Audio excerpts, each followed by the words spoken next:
The turbofan engine is a complex synchronization of several components working together as two parts.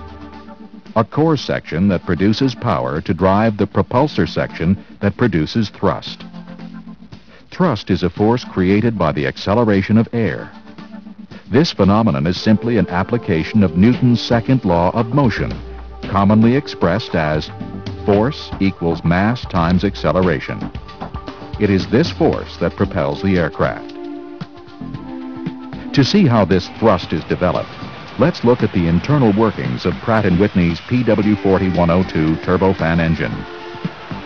The first component in the engine is the huge 9-foot diameter fan that rotates 2,800 times a minute at takeoff. This giant fan sucks in enough air to vacuum out the air in a 4-bedroom house in less than half a second. As the air races through the massive fan, it's separated into two streams. Only 15% of the air flows into the interior core of the engine. The remaining 85% of the air is ducted along the outside of the core and is forced through an ever-narrowing space, the fan duct, picking up speed along the way. The ratio of this air bypassing the core to the air passing through the core is called the bypass ratio. Because of its huge volume, the bypassed air only needs to accelerate a small amount in order to develop an enormous amount of thrust. Meanwhile, the other 15% of the air has entered the first component in the engine's core, the low-pressure compressor. Here, the air passes through several smaller stages, each consisting of a set of rotating blades in between a set of stationary blades. Each stage compresses the air, forcing its temperature and pressure to rise. After passing through the low-pressure compressor, the air enters the high-pressure compressor, which rotates faster and is responsible for 70% of the total pressure rise. After the air has passed through both compressors, it is 35 times higher in pressure and 1,000 degrees hotter than the outside air. The compressed air is now at the right pressure, but it is moving too fast to be efficiently ignited, so it enters a diffuser, where it slows down while remaining at the optimum temperature and pressure. The air then enters the combustor, where its energy level is greatly increased. This is accomplished by adding fuel through a series of injectors and igniting it, further increasing the temperature of the mixture by 1,600 degrees.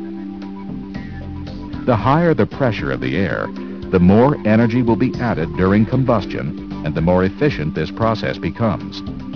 This is why the compressors were used to increase the air's pressure. Now, the superheated and compressed air mixture is ready for the next phase.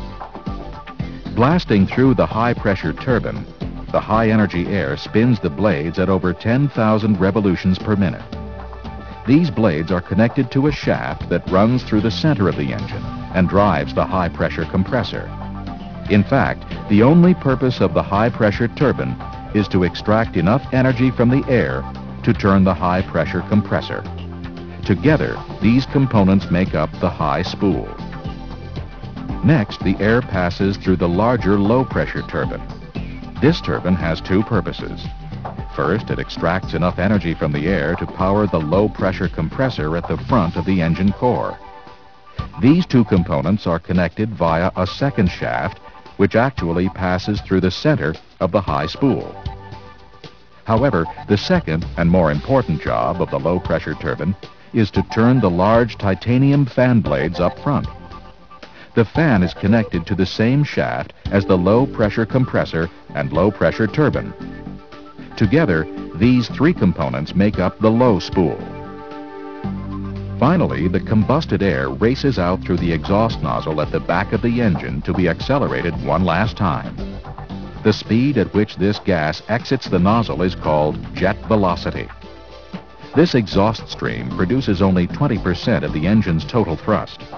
The remaining 80% is produced by the large volume of accelerated bypass air exiting the fan duct.